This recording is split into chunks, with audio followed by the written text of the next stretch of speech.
Bueno, bienvenidos a todos al Parque de las Ciencias. Muchísimas gracias por acompañarnos. Y en primer lugar, muchísimas gracias a Francesco Tonucci, a Frato, por querer acompañarnos hoy en este acto.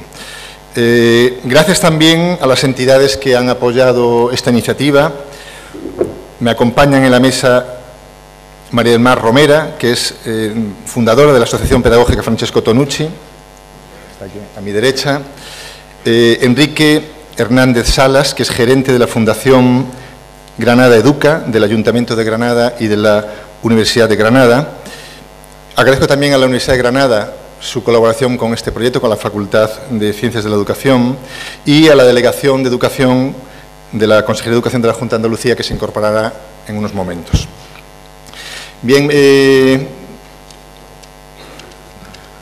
no voy a cometer el error de presentar a Francesco Tonucci en una sala como esta, en la que la práctica totalidad de quienes están aquí lo conocen, y por lo tanto, simplemente para situar la sesión, voy a decir un par de cosas que me parecen importantes sobre él. En términos informáticos, y si no se enfada Francesco, yo diría que Francesco es una persona multitarea, ¿no?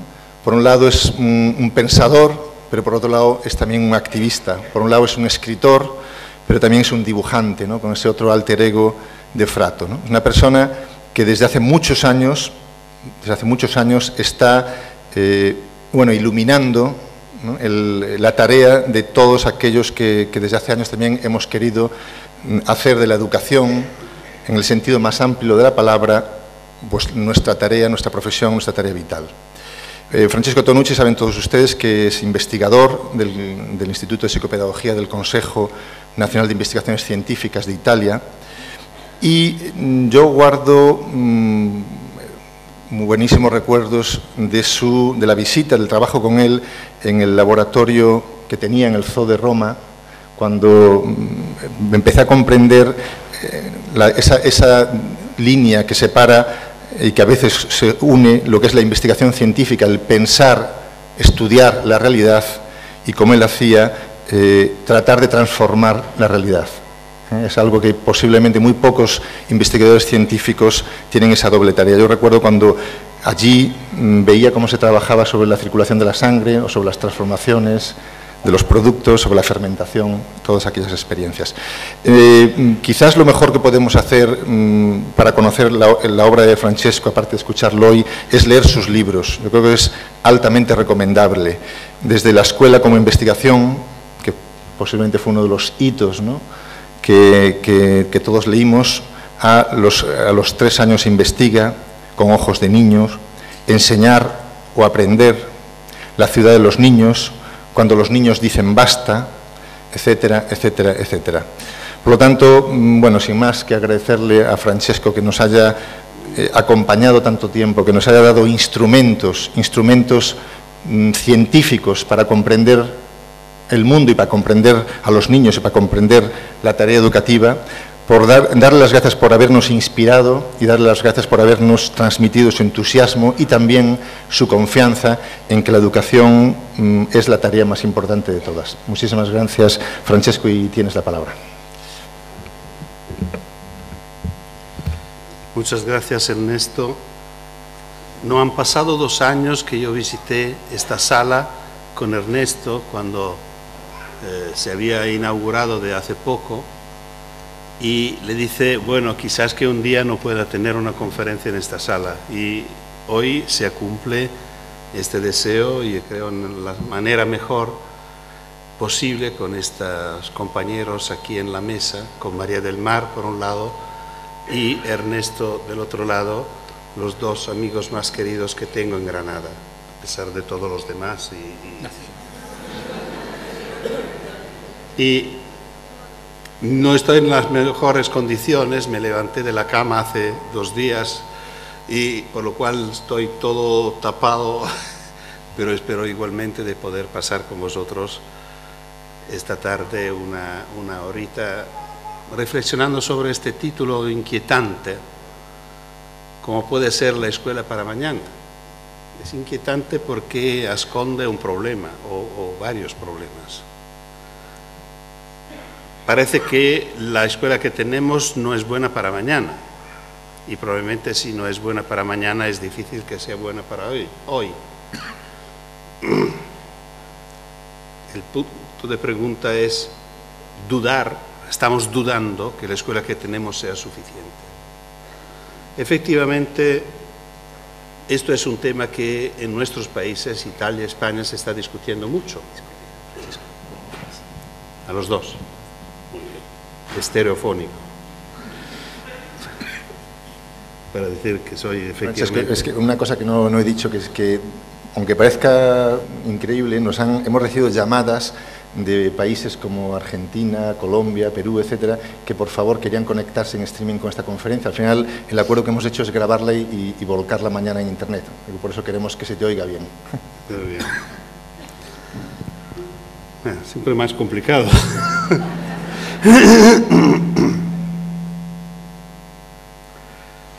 Decía que en nuestros países se discute mucho sobre este tema, si la escuela que tenemos es adecuada, si corresponde a las necesidades de países modernos, desarrollados, a pesar de estar en crisis.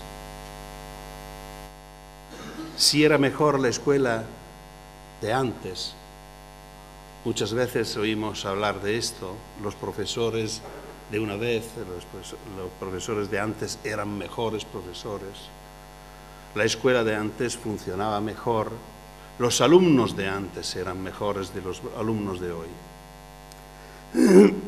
Yo creo que esta es una cuestión mal puesta, a pesar que yo tenga muchas dudas, que a esta pregunta del título tenemos que dar una respuesta afirmativa, que es verdad, tenemos que pensar a otra escuela para mañana, pero esta comparación con la escuela de ayer yo creo que no es correcta. Yo me acuerdo muy bien la escuela que frecuenté y yo creo que puedo ser un testigo de la otra escuela, uno de los últimos alumnos de la otra escuela que yo frecuenté justo después de la última guerra mundial. Porque después las cosas han cambiado rápidamente. Y lo que caracteriza más que todo la escuela de mi infancia es pensar que era una escuela para pocos. Mis compañeros de clase, como 30 niños y no niños y niñas, porque era dividida para género, empezamos, se puede decir que en esta temporada después de la última guerra casi todos los niños italianos empezaban la escuela primaria, pero solo la empezaban. Yo perdí la mayoría de mis compañeros a lo largo de 3-4 años. Repetían una vez, 2 veces y se iban, se perdían. Llegamos al final de los 5 años. Había un examen para pasar al ciclo medio, o si no, se iban por el ciclo profesional, formación al trabajo. Bueno, yo creo que pasamos al ciclo medio como 4 o 5 de mis compañeros, de 30. Era una escuela para pocos. Los pocos que seguían en la escuela eran hijos de familias sensibles, cultas o ricas.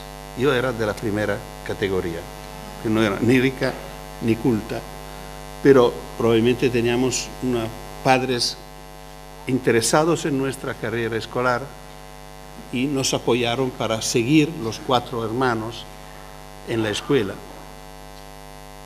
Pero la mayoría eran hijos de familias fuertes. Y lo que más interesante notar era que eran hijos de familias que ofrecían las bases culturales a sus hijos. Era dentro de la familia que los niños aprendían lo que significaba leer y escribir. No tanto porque los padres enseñaban a leer y escribir, sino porque leían. Leían por sí mismos, por su trabajo, por su placer, y leían a los niños. Era costumbre acompañar a los niños a la noche leyendo un libro. Estos niños tenían costumbre de adultos que leían altavoz para ellos. Eran niños que veían sus padres escribir cartas, recibir cartas, escribir documentos, a veces, me imagino, escribir novelas o no sé qué. Eran hijos que participaban a un debate continuo sobre lo que iba ocurriendo en el mundo. Iban con sus padres a conciertos, exposiciones de arte, teatro, iban de viaje, de turismo. Eran niños que en su familia ponían las bases culturales. Estas familias a la escuela pedían de completar la obra que habían empezado. Y por esto se entiende por qué era tan rara esta escuela. Yo tenía 2 notas de lengua, una de italiano y una de caligrafía. Era importante para los niños de esta escuela, que se presumía que iban a ocupar dentro de unos años papeles importantes en la sociedad, tanto en roles sociales, políticos, culturales o académicos o económicos. No solo conocer la lengua, sino saber también expresarla de una forma elegante. Estábamos muy lejos de los ordenadores y no se usaban las máquinas para escribir, por lo cual tener una buena caligrafía era un buen prestigio, una buena calidad. Una escuela que nos proponía una historia lejana. Se estudiaban los fenicios, los griegos, los latinos, porque la historia contemporánea se hacía en la familia. Se estudiaba la geografía exótica. Todo esto da la idea de una escuela que completaba una formación, daba algo más.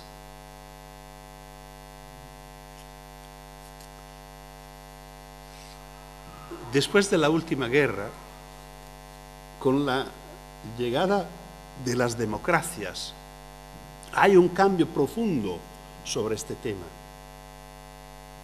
Se afirma el derecho al estudio. Y nuestros países, nuestras democracias lo consiguen. Es un orgullo poder decir, hoy todos los niños españoles, todos los niños italianos acuden a la escuela.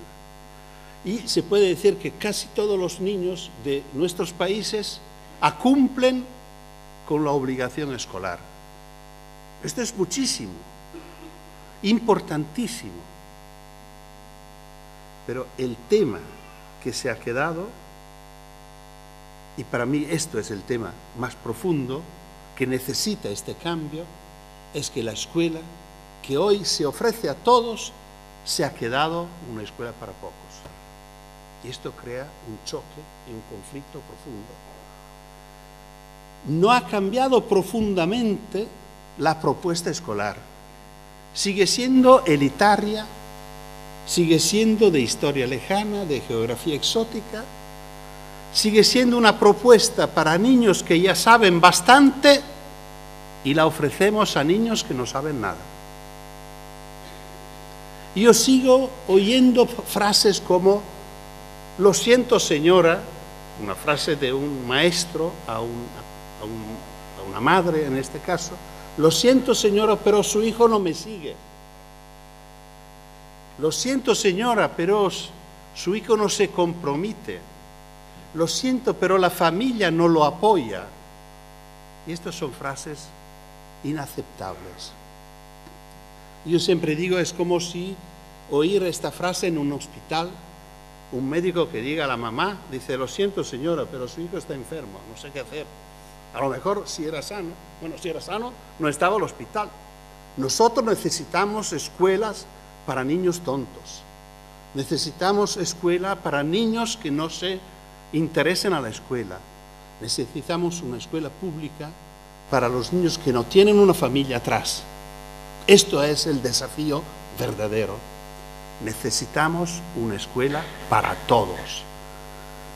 El artículo 3 de la Constitución italiana no dice solo que todos los ciudadanos son iguales, sino que la República va a hacer lo que puede para remover, para sacar los obstáculos que se presentan a esta igualdad. Y claro que la escuela es uno de los instrumentos fundamentales de esta posibilidad de igualdad real entre los ciudadanos. ¿Funciona esta escuela? Bueno, dejo a Frato, mi compañero, la posibilidad de comentarlo. Me habría gustado preparar este PowerPoint de una manera más nueva, pero decidimos esta conferencia hace poco, mientras que yo estaba en la cama, por lo cual no he podido hacer mucho. Por lo cual, bueno, vamos a ver algunas pinceladas de Frato que nos comenta cómo a veces es una escuela. La guardería no es un perchero. Presentarse para conocerse. Bienvenido. Ahora nos presentaremos y así nos conoceremos mejor. ¿Tú quién eres? Me llamo Juan García, soy hijo único. Mi padre se llama José y es peluquero. Mi madre se llama Luisa y está en casa. Nací normalmente y he tenido el sarampión. He estado un año en la guardería y me lo pasé bien, pero no me gustaba el arroz blanco. Veo la televisión y juego con mis coches. A veces me hago pipí en la cama. Cuando seré mayor quiero ser astronauta. Bien, yo soy tu maestra.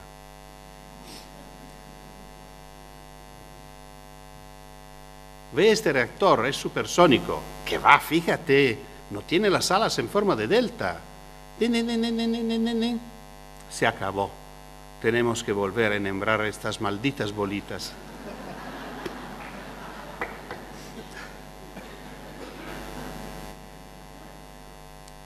$100.000 granitos de arroz. ¿Qué tal va el mosaico de arroz de colores? Muy bien, gracias.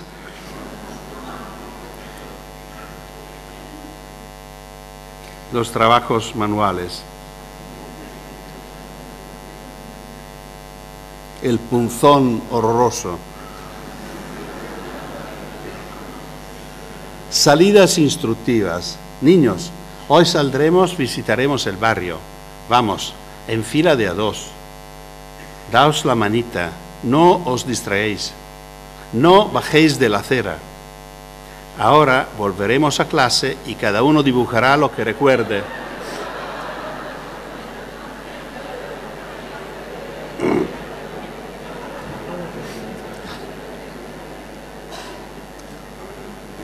La evaluación.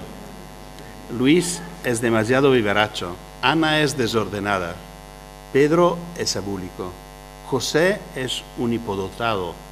Carlos es un caracterial. Luisa es demasiado tímida. Mercedes es una maleducada. Solo Juan es normal. Firmado la maestra.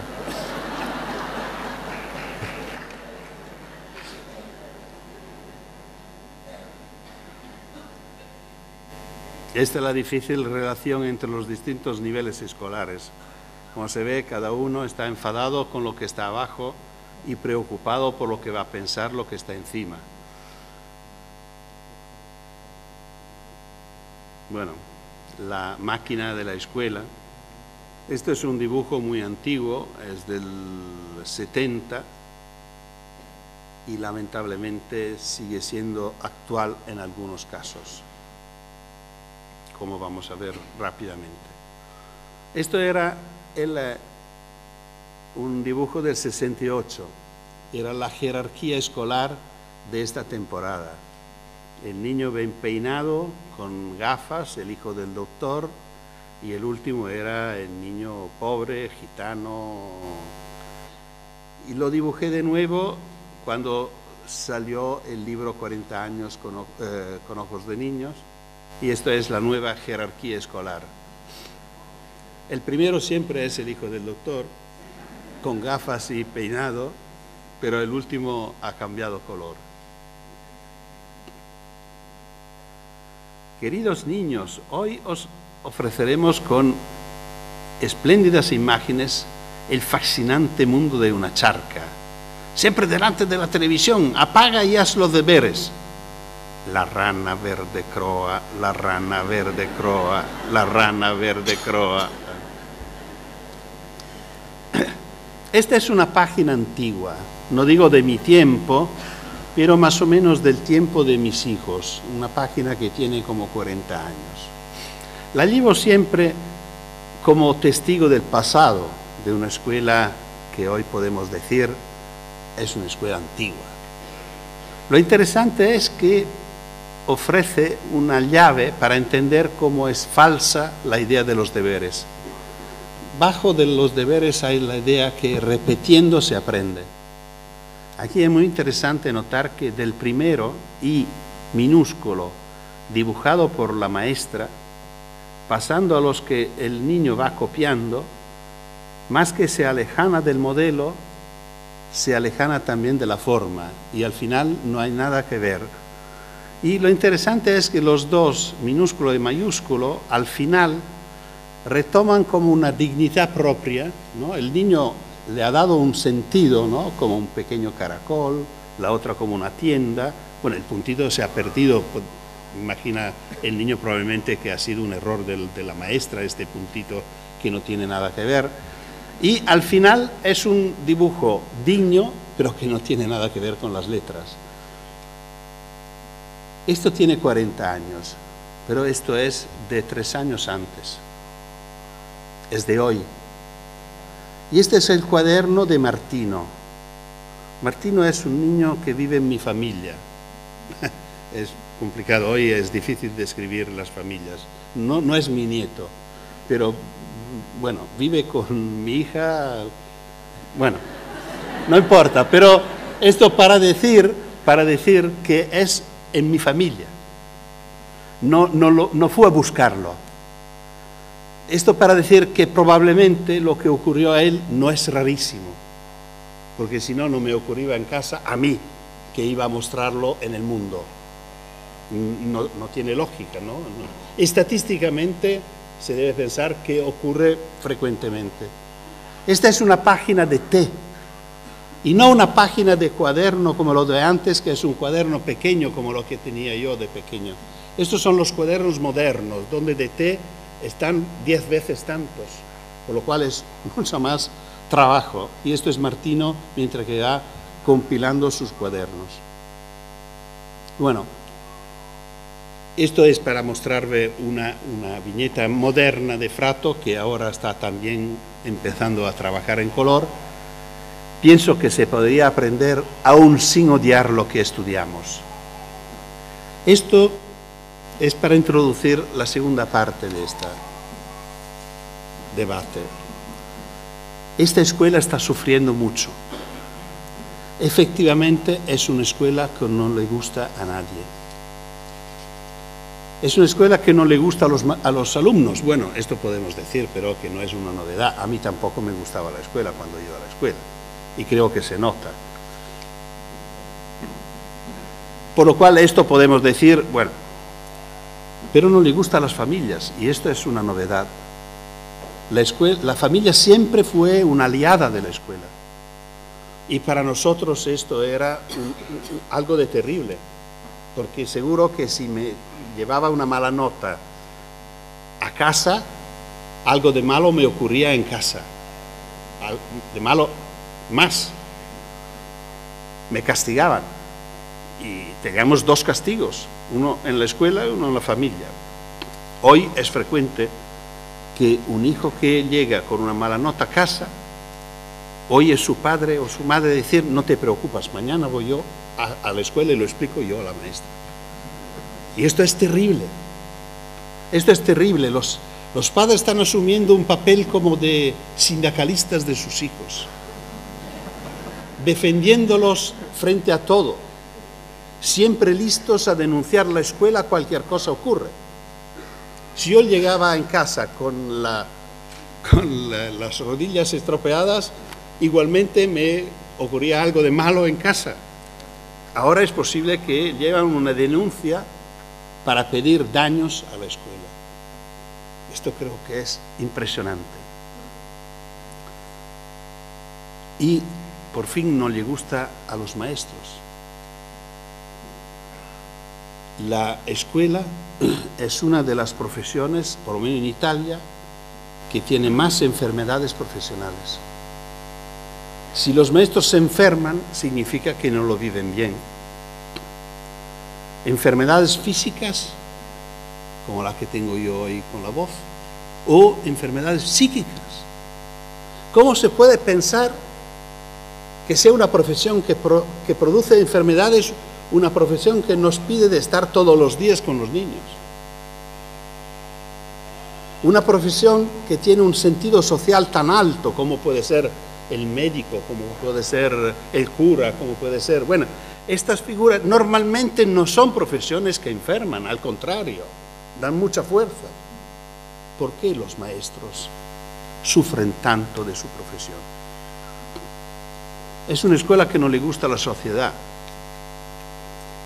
Es impresionante notar cómo todos los gobiernos que se van cambiando en nuestros países, Italia, España, lo primero que piensan es cambiar la escuela. Yo en 40 años que estoy siguiendo este tema, no sé cuántas reformas de la escuela italiana he tenido que sumar y los maestros no entienden nada. Porque cada gobierno dice, ahora cambiamos todo.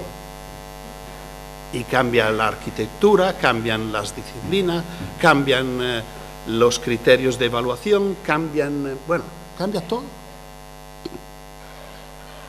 Lo único que no cambia es lo que toca a Martino. Le toca escribir una página de té en los años 2000. Bueno, justamente se está lamentando. Y de aquí empieza la propuesta alternativa. Una escuela para mañana debería ser una escuela para todos. Es decir, la escuela, en el momento que consigue, en el momento que la sociedad consigue este gran resultado de poder ofrecer a todos los niños de un país, la escuela tiene que interrogarse sobre qué escuela ofrecer. No puede ser la escuela de antes. No puede ser una escuela que sigue siendo para pocos, que sigue contando con la familia para dar lo más importante, las bases, porque las familias son todas, no las pocas.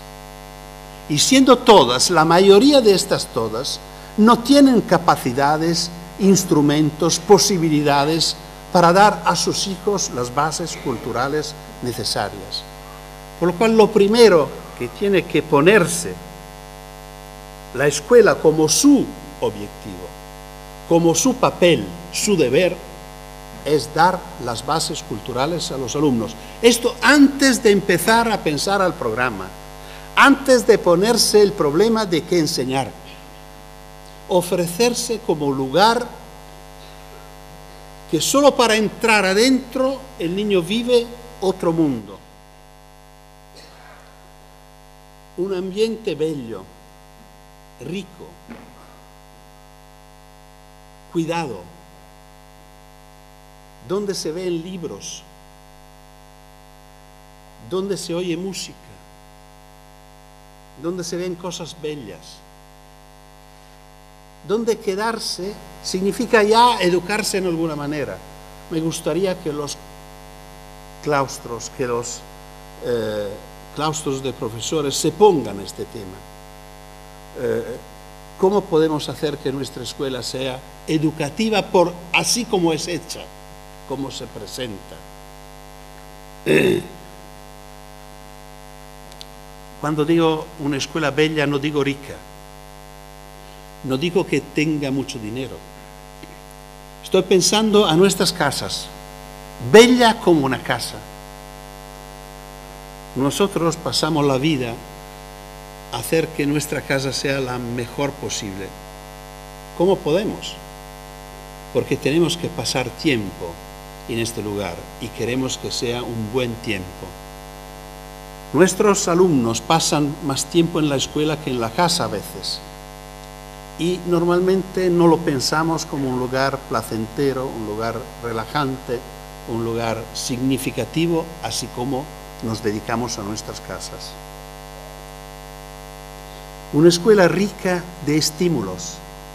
Hablaba de música, de arte, una huerta, un jardín, espacios significativos, estos enormes espacios vacíos. Niños que viven en casitas pequeñas, entran en una escuela enorme, donde no hay casi nada, pasillos grandes que no sirven a nadie. Un lugar donde los niños pueden escuchar la lectura a altavoz de parte de adultos. Esta es la única manera para entrar en la lectura, no hay otra. No hay métodos de aprendizaje de la lectura, son trampas. Lo único método es regalar a los niños la escucha de libros leídos por un adulto preparado, que cada día dedica un cuarto de hora a leer un libro, no solo cuentos, un libro, como un colubrón, que sigue por un mes y los niños encantados escuchando. Esto es el aprendizaje de la lectura. Y escribiendo lo que los niños dicen para que entiendan el milagro de la escritura, que permite que los niños puedan llevar a casa las copias de lo que han inventado en la clase y sus padres, que no eran presentes, pueden leer palabra por palabra lo mismo que los niños han dicho. Esto es un milagro.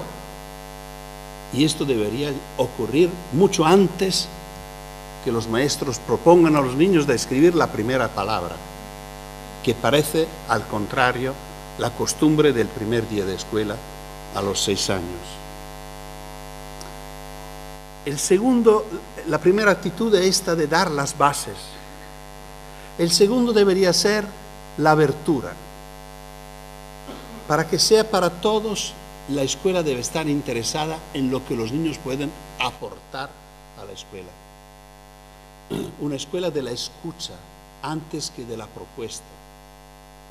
Un momento educativo debería siempre empezar con la escucha y nunca con la propuesta. Porque una propuesta nuestra nunca podemos saber cómo se coloca por cada uno de los alumnos. Por algunos puede ser totalmente normal, prevista, que la pueden recibir muy bien, y por otros puede ser algo de inaceptable, de incomprensible, y esto produce un rechazo, una clausura y una incomprensión, que dentro de poco será una imposibilidad a seguir la propuesta escolar. Por lo cual siempre tenemos que empezar escuchando a los niños, interesados a lo que cada uno de ellos puede llevar a la escuela como su material escolar. Los materiales verdaderos no son los libros de texto, sino son los pensamientos de los niños. Esto es el material sobre lo cual tenemos que trabajar. Y esto da la idea a cada uno de los niños de lo importante que es él por su escuela. Su escuela está esperando su aporte, su contribución. La escuela lo reconoce digno y capaz. Por esto la escuela tiene que ofrecer a los alumnos un abanico amplio de lenguajes. Claro, porque la forma más dura y que es muy difícil a darse cuenta que la escuela utiliza para seleccionar los alumnos y para rechazarlos es la selección de los lenguajes. Cuando la escuela dice, o no lo dice, pero lo hace, que lo más importante que todos es escribir y leer, o la ciencia, la matemática, y todo el resto vale poco, o vale nada. Claro, que ya hemos echado todos los que no están dentro de estos parámetros. Es muy interesante notar cómo, por ejemplo, todo lo que es manual y artístico, en la carrera escolar va disminuyendo con los años.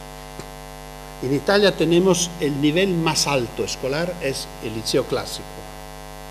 Es lo que prepara a los intelectuales, los que prepara los universitarios de las facultades que una vez eran las más reconocidas, hoy mucho menos, filosofía, letras y tal.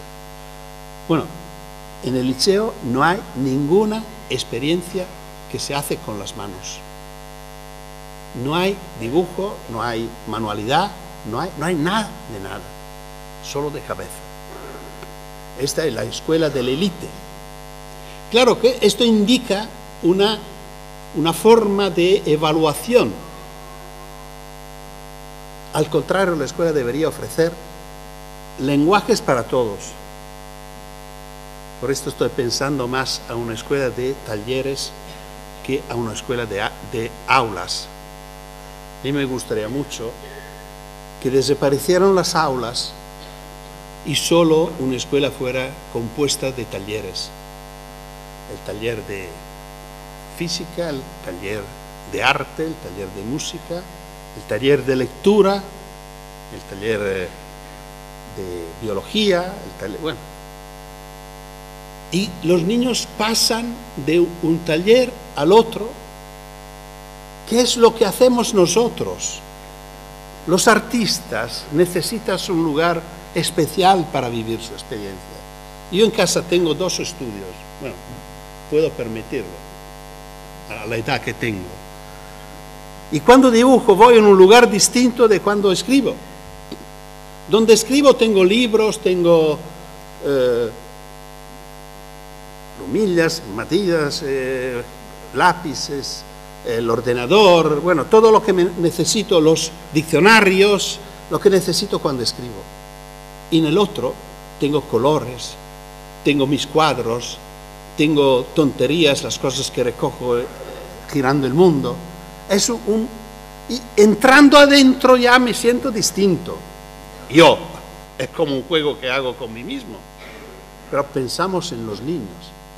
El trabajo que tiene que hacer, cambiando de una hora a la otra, tienen que cambiar el chip, tienen que cambiar la manera de pensar solo porque suena una campanilla, sale un señor y entra otro señor. Dice, no estamos haciendo lengua, estamos haciendo matemática, es otra cosa. Bueno, pero el señor de lengua se ha ido hace 10 minutos y los niños no han tenido tiempo para cambiar todo. Ya cambiando lugar sería un poco más fácil, yo creo. Y ofrecer a niños distintas ocasiones distintas. Un taller de bicicleta donde se desmontan las bicicletas, un taller de carpintería, un taller de arte plástica, así como un taller de ciencia, un taller de matemáticas, un taller de lengua, de lectura. ¿Y esto por qué? Porque cada uno puede encontrar lo suyo. No porque cada uno se queda en lo suyo, sino que se sienta reconocido que para él lo importante es es el baile, el canto, lo que puede hacer con las manos. Y aquí hay una propuesta por la crisis. Somos 2 países desgraciados en este momento, con muchos problemas. Y el problema más grande es el desempleo. No hay trabajo. Bueno, yo digo una cosa que no quiero que sea como una ofensa o como una... Yo creo que hay trabajo para los mejores. Yo creo que para los mejores hay trabajo. Y creo igualmente que cada uno de nosotros y cada uno de nuestros alumnos puede ser excelente y el mejor en algo. Esto es el desafío de la educación. Ayudar a cada uno de los alumnos a descubrir lo que es lo suyo, lo que es la excelencia que tiene escondida, revelarla y dedicar todas sus energías a hacer de manera que él pueda ser el mejor en este campo. Creo que se note una polémica que con esto estoy expresando contra la orientación escolar que se funda sobre el estudio del mercado. Estudiamos lo que pide el mercado y lo comunicamos a la escuela. Necesitamos ingenieros, formamos ingenieros. Necesitamos obreros, formamos obreros. No, por favor. Necesitamos personas felices. Esto es el desafío de la escuela. Esto es el desafío de la educación. Este es el desafío de nosotros, padres, y de nosotros, maestros.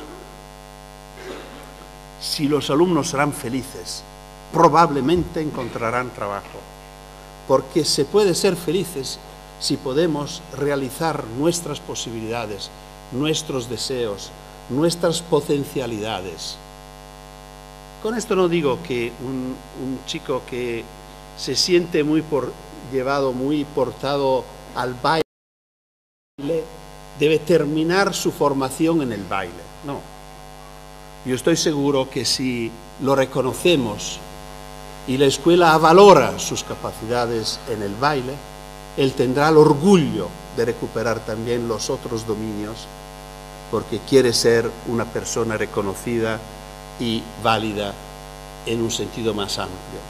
Esto no es posible si lo que sabe hacer mejor se niega diciendo esto no interesa a nadie, que es efectivamente lo que normalmente ocurre.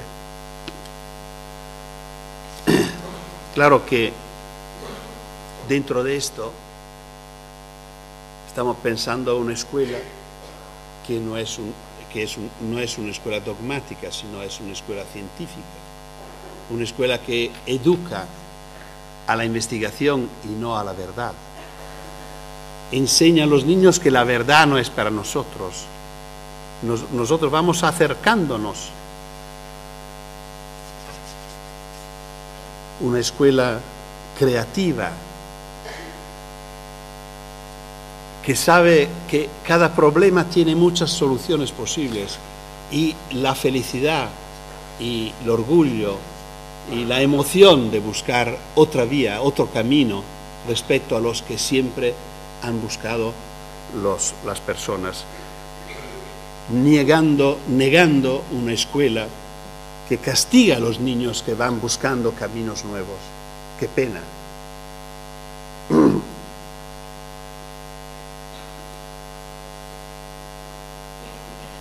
Una escuela de las diversidades. Claro que si una escuela se abre y recibe los alumnos, cada uno con sus capacidades y sus características, claro que es una escuela que se funda sobre la diversidad.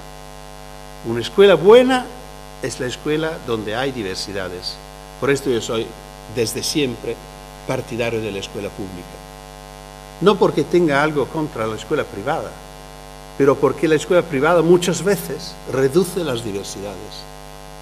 Es una escuela para nosotros, para los que la piensan como yo, para los iguales y no para los distintos. Por esto siempre digo que la escuela mejor es la escuela pública más cercana de mi casa. Y siempre aconsejo a los padres de inscribir los hijos en la escuela más cerca. ¿Pero por qué más cerca? No es un criterio de calidad, porque dentro de poco puede ir solo. E ir solo a la escuela ya es algo de importante. Y claro que este tema de la diversidad que ahora nos hace pensar al tema de la multiculturalidad, pero es un camino largo. Lo decía empezando, que yo empecé mi carrera en una escuela de varones. La escuela tenía dos partes, totalmente separadas. las de las mujeres y de los hombres. Y era muy interesante la relación entre los dos géneros, porque los que eran mejores, a nosotros, cuando los mejores de nosotros nos llevaban a las mujeres, para mostrarnos los mejores a las mujeres. Pero igualmente los peores los llevaban a las mujeres para dar vergüenza. Y el contrario también, era recíproco. Ahora niños y niñas están juntos, por suerte. Bueno, hay tonterías de alguien que cada cuando empieza a decir que tenemos que separarlos mejor porque funciona mejor. ¿Qué significa funciona? Bueno, no abrimos. Cuando yo iba a la primaria, los niños que tenían problemas escolares no estaban con nosotros, estaban en clases diferenciales.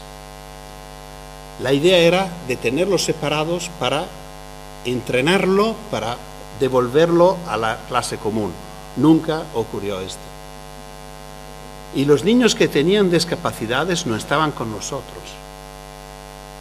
Y no estaban juntos en otro lugar, sino separados, los ciegos con los ciegos, los sordos con los sordos. Era profunda la idea de la igualdad. La escuela era para iguales, iguales. Tanto que los que no conseguían buenos resultados lo suspendían 1 año, 2 años, repetían y se iban. De manera que los que se quedaban eran iguales. Bueno, hemos pasado mucho tiempo, muchas peleas y afortunadamente conseguimos muchos resultados. Ahora están juntos mujeres y hombres, tontos y listos, oyentes y no oyentes como yo soy hoy por la noche, discapacitados y sanos, entre comillas, magrebí y españoles. Pero lo raro es que necesitamos y pretendemos que todos tengan la misma edad. Esta es la última defensa de la igualdad. No tiene ningún sentido. No tiene ningún sentido. Porque claro que si están juntos, niños listos y tontos, discapacitados y no discapacitados y tal, pero tienen todos 6 años, no significa nada. Un niño con problemas psicológicos de 6 años probablemente tiene una edad mental de 3. Y esto sería otra barrera que tenemos que superar. Mezclar las edades de manera que los niños pueden elegir con quién reconocerse, con quién ponerse al lado. Esto será, yo espero, otra batalla por otro momento. Y voy terminando. Antes de llegar al último punto, tengo que, con la ayuda de esta viñeta durísima de Frato, dichoso, que es lo que yo pensaba cuando iba a la escuela de pequeño. Todos los que veía en la calle, cualquier cosa hacían, pero sabía que no iban a la escuela, para mí eran dichosos. Porque lo único que tenía la condena era yo, que iba a la escuela. Un niño de 6 años, después de pocos meses de escuela, un niño de Bogotá, en Colombia, dice a su madre, y su madre me lo cuenta, mi hijo me ha dicho, yo quiero ir a la escuela un día para semana, porque esto es suficiente para aprender todo lo que me enseñan. Y los demás días los necesito para jugar. Esto me ha dejado muy sorprendido. Me parece un niño que había entendido mucho. Y hacía una crítica muy profunda. Él decía, pasamos demasiado tiempo dentro de la escuela. Si pensamos que los niños, los chicos, los jóvenes, pasan más que 10 años, casi 9 meses cada año, de 5 a 8 horas cada día en la escuela. Si vamos a ver lo que produce todo este tiempo, a veces sale la tentación de pensar lo que piensa este niño. Por esto, lo último que os dejo para pensarlo, no es una propuesta, es quizá que no sea terminada la época de la escuela todos los días, todos los meses, todos los años, y que no tenemos que pensar a otro de distinto. Yo os llevo una experiencia que viví aquí en Granada la primera vez, 30 años antes, cuando nos conocimos con Mariluz y Ernesto en la gran escuela Huerta Alegre de Granada. Ver estos niños que vivían una semana fuera de su casa, pasando día y noche juntos, solucionando los problemas de cada día, de dormir juntos, arreglar las peleas, arreglar la cama, que son dos cosas complicadas, participar a la preparación de la comida, trabajar en la huerta, ordeñar las cabras.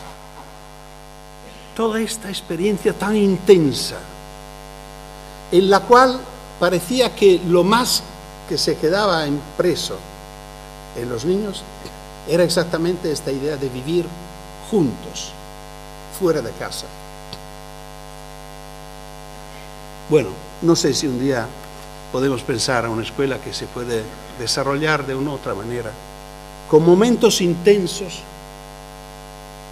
y no tan largos a lo largo de todo el año, de todos los días, de toda la vida. Y termino con una consideración que al contrario no es tan lejana, sino es próxima. ¿Cómo podemos conseguir esto? ¿Cómo podemos conseguir de tener otra escuela para mañana y posiblemente para hoy? El tema de hoy o mañana es un tema delicado. Los niños son niños por poco tiempo y una vez sola. Y cada niño que nace tiene derecho a una buena educación. Y lo que al contrario hemos siempre pensado y dicho nosotros los padres, hablando de nuestros hijos, es si han tenido suerte o no han tenido suerte. En mi casa nosotros decimos, el primero no ha tenido suerte, ha encontrado malos maestros. La segunda, qué suerte que ha tenido, una maestra estupenda. Esto no es el derecho de lo cual habla la Constitución o habla la Convención de los Derechos del Niño. No puede ser que sea suerte. Tener un buen maestro debe ser el primer derecho al estudio de todos los niños. Y por esto de hace mucho tiempo estoy invitando a los gobiernos a no modificar la escuela, sino a dedicarse a la formación del profesorado. Bueno, los gobiernos hasta ahora han pasado por exactamente el contrario. Han pensado que se podía cambiar la escuela por leyes. Si hacemos una buena ley, garantizamos una buena escuela para todos. No pasa, no funciona. Ha cambiado todo en la escuela formalmente. Si vamos a ver las leyes de 30 o 40 años antes, ahora han cambiado todo. Pero la escuela no ha cambiado así tanto. Martino sigue haciendo té. No se puede obligar a la escuela a cambiar, pero sí que se puede obligar a los maestros a hacer una buena escuela siendo buenos maestros. Un buen maestro no puede hacer una mala escuela a pesar de las malas leyes que tenemos. Si es necesario, va a la cárcel. Normalmente no es necesario. Un buen maestro no va a la cárcel. Un malo maestro no puede hacer una buena escuela a pesar de las buenas leyes que tenemos. Por lo cual, todo el esfuerzo que yo creo vale la pena poner en marcha es dedicarse a la formación de los maestros. Dice, pero ¿cómo hacemos? No es tan difícil. No lo creo, porque lo que yo he dicho, cómo debería ser una escuela de la escucha abierta, de los tantos lenguajes, de la diversidad, de la creatividad, de la cooperación científica. Todo esto yo creo que es compartido. Estamos todos de acuerdo. Lo único que tenemos que hacer es realizar una escuela de formación de profesorado coherente con estos principios. Lo que no funciona es seguir haciendo una escuela dogmática para formar nuevos maestros. Esto no puede funcionar. Y permitéis que terminamos de nuevo con Frato, y por último con Frato. Os ruego de ayudarme a leer esta viñeta. Yo lo empiezo y después lo hacemos juntos todos. Estimados maestros, con estos nuevos programas se acaba la era de las cátedras, de los pupitres en fila y de las clases ex cátedra. Repitan todo conmigo.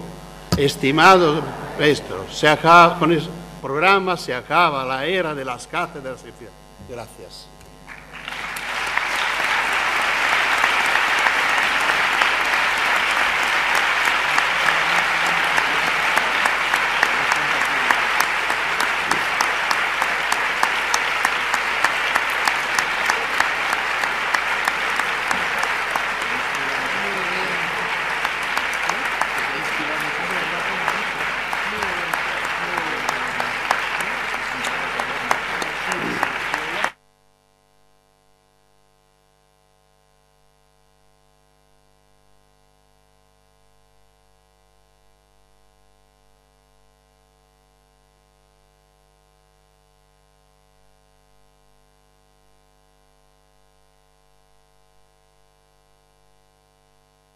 Enfermo, fíjate si...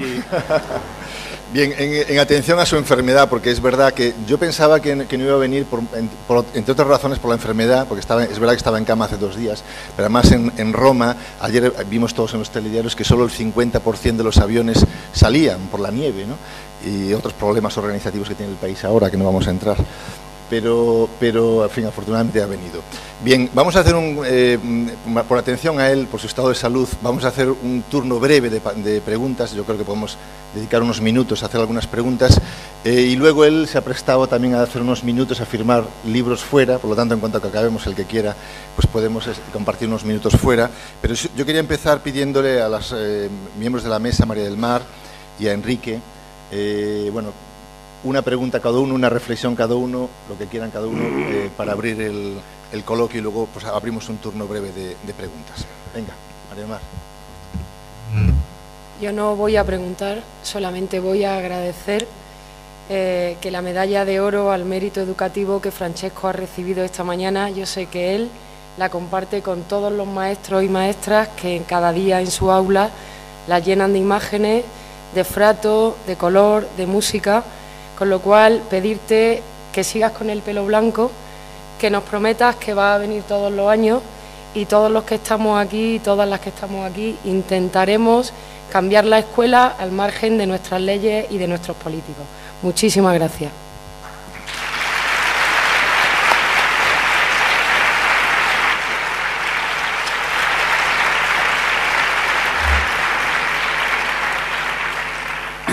En fin.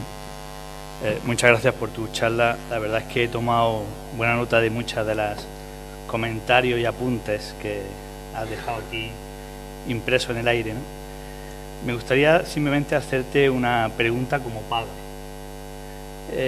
Yo creo que las familias hoy en día tienen muchas dificultades para enseñar a sus hijos, aunque le pongan voluntad, ¿no? Entonces, en ese aspecto me gustaría que pudieras profundizar o pudieras darnos algunas pistas de cómo podemos los padres, las familias hoy en día, compaginar con las escuelas la formación o la crianza de nuestros hijos. Es un aspecto que me preocupa mucho. Gracias. Sí, esta es una inquietud, creo que no es nueva. Esto desde siempre ha sido el problema de los padres, y una vez se hablaba mucho de esto entre padres y maestros. ¿Cómo hacemos para lo mejor que puede ser de nuestros hijos? Yo creo que vuelve lo mismo de antes que decía. Tenemos que adivinar lo que es mejor para nuestros hijos. Yo recuerdo, por ejemplo, un debate que hemos tenido mi mujer y yo con la sobre la carrera de nuestro hijo menor, que era un hijo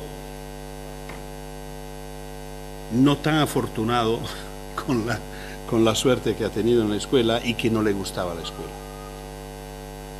Pero mi mujer decía, bueno, sería mejor que seguía en la escuela superior con un liceo, si no es clásico, que sea científico, pero bueno, siempre es un título importante.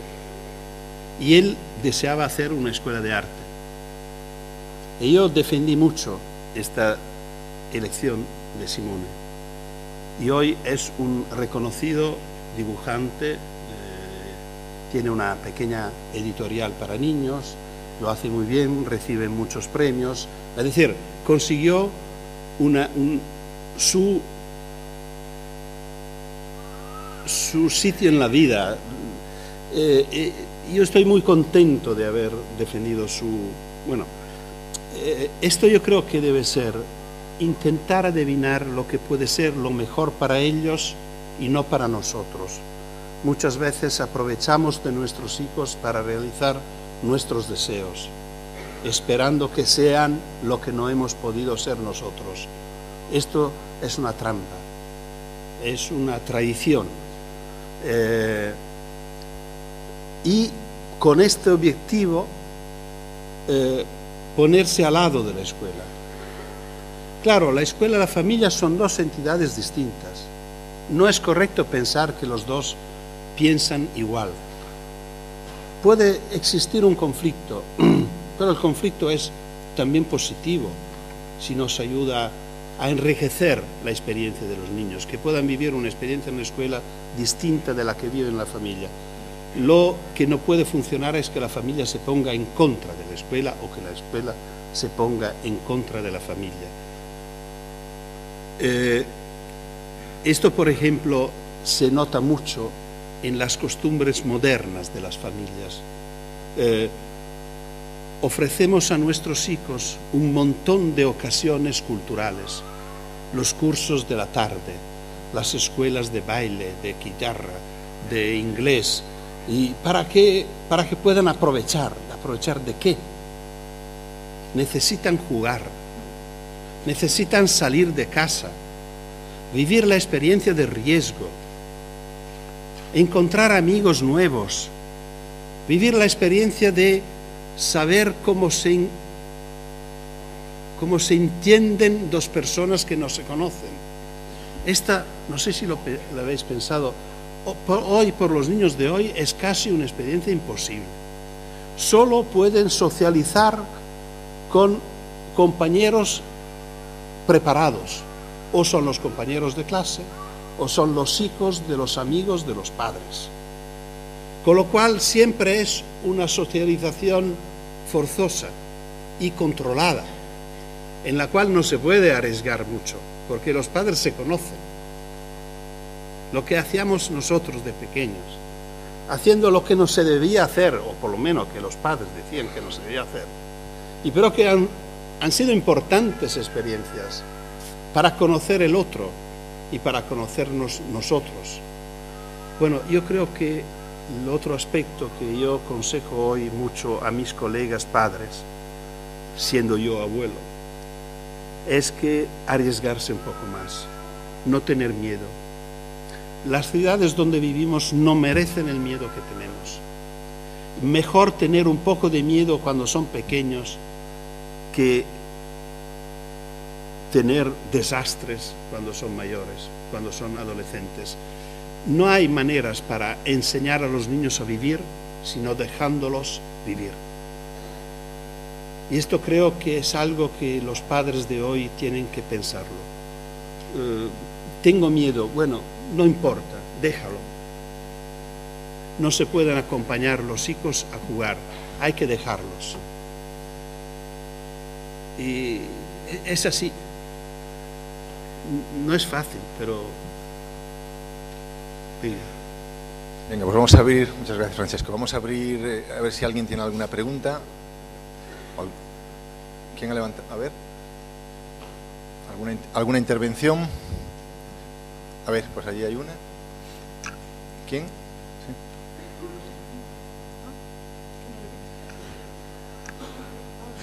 A ver.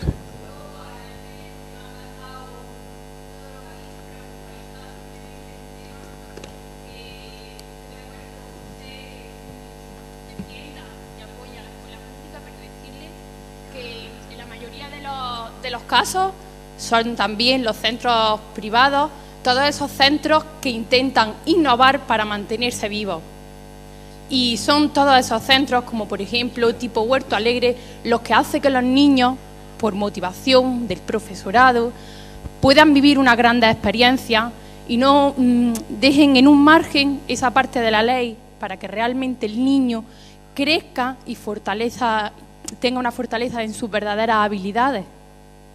Esa escuela que ha sido simplemente una puntualización en la que, defendiendo por supuesto que usted apoye a la escuela pública que está al lado de casa, también creo que la escuela privada es una de las que lucha verdaderamente porque el niño tenga al finalizar su escolarización un resultado positivo y que creo que es bastante importante de reconocer. Bien, gracias. Sí, gracias por esta pregunta porque es muy española, así como mi propuesta era muy italiana. Es que en Italia tenemos una situación de escuelas muy distintas de aquí. La escuela en Italia es casi solo pública, menos que para la infantil. De la primaria por adelante, la escuela siempre es pública, menos las escuelas privadas, que casi solo son religiosas y normalmente son para grupos muy caracterizados o ideológicamente o socialmente.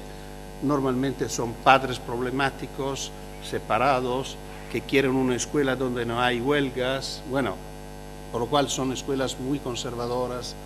Por esto mi posición fuerte a favor de la escuela pública.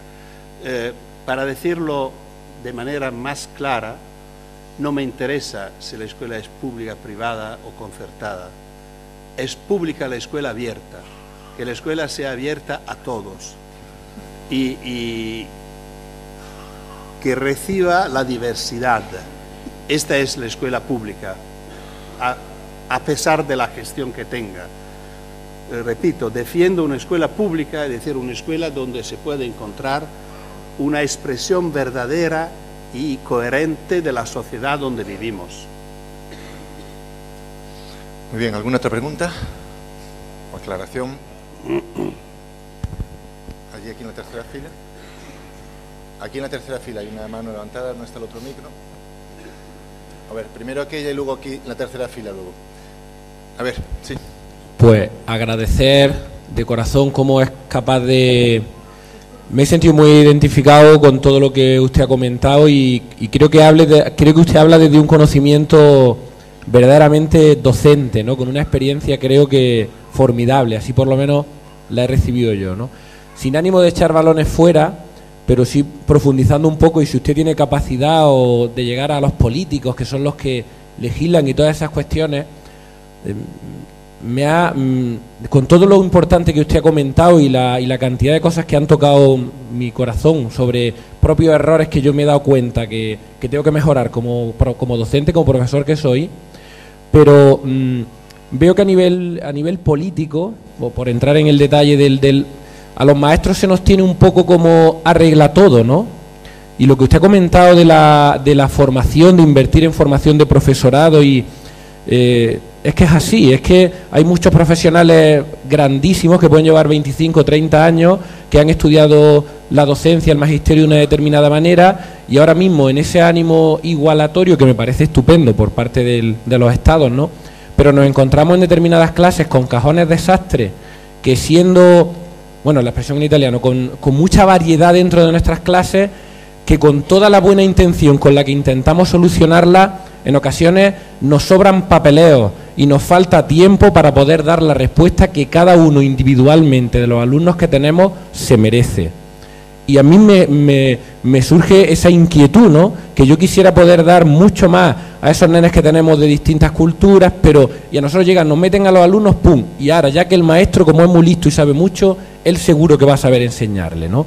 Y ojalá pudiéramos nosotros enseñarle, pero nos faltan herramientas. Yo noto que nos faltan herramientas y que no hay nadie que nos la dé, que nosotros, eso sí, nos exigen muchísimos papeles, todo que legalmente, pero a la hora de poder decir, vamos a ver cómo este profesor que estamos metiendo un niño ruso, que ahora viene uno que tal, no, en ese aspecto, venga, tú lo metes, y tú ya seguro que sabes sacar para adelante a ese tipo de alumnos, ¿no?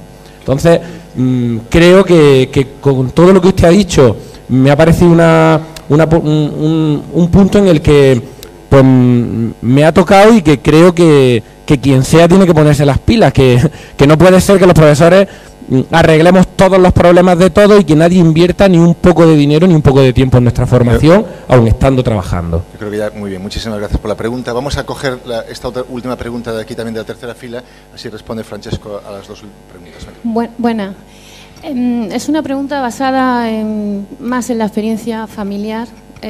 Soy madre de 2 niños, he sido maestra también, aunque no estoy en activo ahora, pero me he encontrado situaciones en casa como que a la hora de ayudar a mi niño a las tareas, me encuentro comentarios del tipo, sí mamá, pero es que la maestra dice que es así y no puede ser como tú dices, o mamá no, es que está equivocada, es que esto no es así, porque la maestra dice o el profe dice que es así y hay que hacerlo así. Entonces yo como madre a veces no me quiero entrometer demasiado porque pienso que puedo perjudicar a mi hijo en clase. De hecho, a veces me ha llegado comentarios de mi niño de que es que he dicho en clase lo que me dijiste ayer y el maestro tal o la maestra tal. Entonces no sé a veces dónde está el límite entre el apoyo que podemos dar en casa como padres y lo que podemos creer que es mejor para nuestros hijos y el día a día o la realidad que ellos luego se encuentran en su aula, ¿no?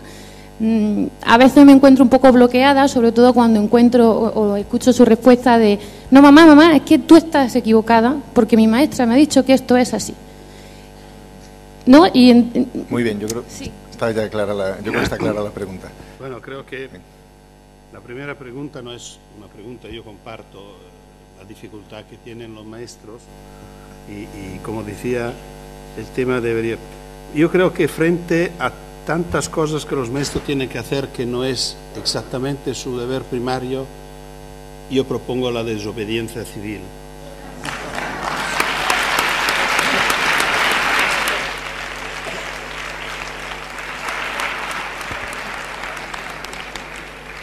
Que no lo hagan, que hagan lo que necesitan los alumnos, esto es lo primario. Bueno. Y por el otro tema, entramos en un tema delicado que yo no toqué, que es el tema de los deberes. Yo estoy totalmente contrario a los deberes. Tucur.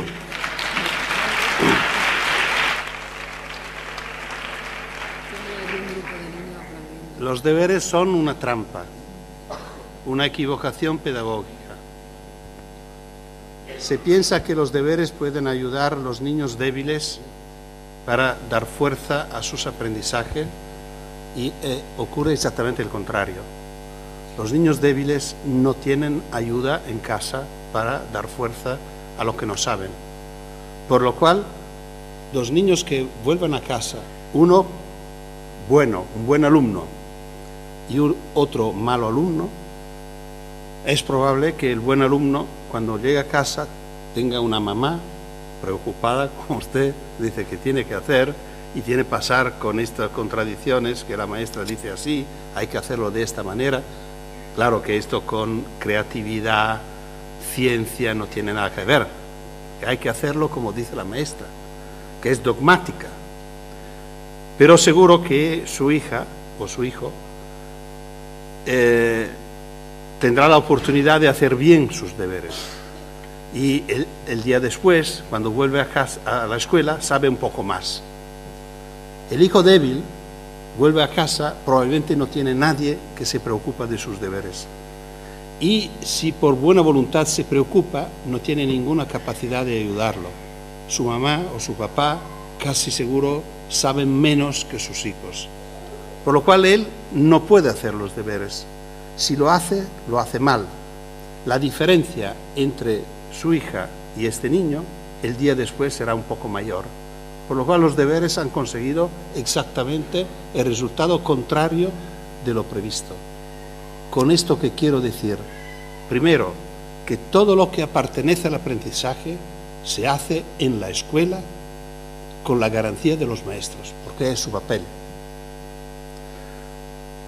Y como son muchas las horas de escuela, deben ser suficientes para hacer todo lo que necesitamos para nuestros alumnos.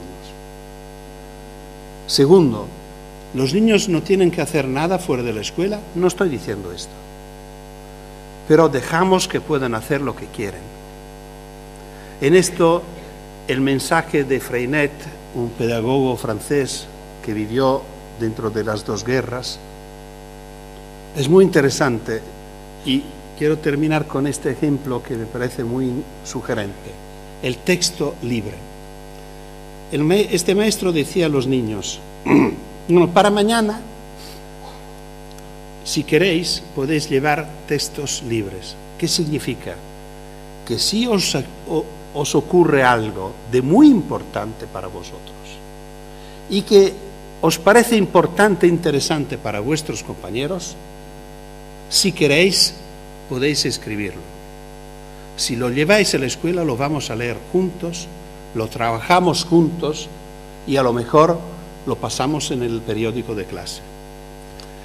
Es un mensaje interesante porque tiene un aspecto de necesidad y un aspecto de libertad. Si te ocurre algo de muy importante, no cualquier cosa, debe ser importante.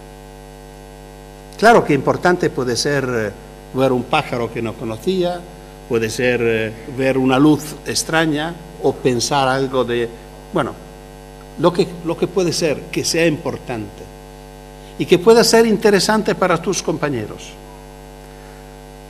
Con esto, si quieres, si tiene gana, lo puede escribir y llevártelo a la escuela.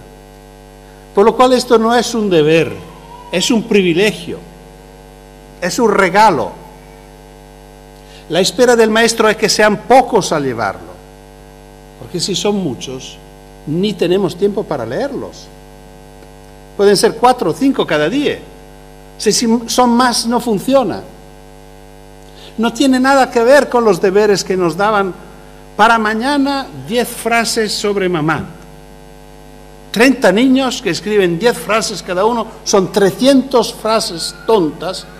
Mi mamá es bella, mi mamá es buena, mi mamá no sé qué, mi mamá... ¿Qué hacemos? Lo leemos, 300 frases, pasamos 2 horas leyendo tonterías. No se leía, nadie se daba cuenta de lo que había pasado, por lo cual nosotros pasando horas escribiendo estas tonterías y nadie se lo lee, por lo cual la propuesta era escribir no importa qué, para nadie, pero correcto. La propuesta del texto libre es escribir solo si es importante, solo si lo quieres, y no importa cómo, porque lo vamos a corregir juntos. No interesa. Bueno, claro, mejor que puede. Pero repito, no es un deber, es un regalo. Pedir a los niños que al final de todos los días ni se debería hablar. En Italia hay escuelas que hacen el tiempo lleno, que serían 8 horas cada día, y dan deberes por las horas que faltan para no dejar solos los niños 3 horas en la casa. Normalmente se dan deberes al final de semana, normalmente se dan deberes por las vacaciones. Yo creo que estos tiempos son de los niños. Y la escuela debería ser celosa de respetar este tiempo de los niños, porque la escuela necesita que los niños vivan experiencias y la lleven a la escuela con el método del texto libre. Porque esto es el material que necesita la escuela. Si no tiene este material, está condenada a volver a los programas y los libros de texto, que los que estamos viendo hoy en la escuela de hoy. Por lo cual, no deberes, por favor, sino regalos. Que los niños puedan llevar a la escuela lo mejor que pueden buscar en sus finales de semana, en sus vacaciones, para que la escuela sea más rica.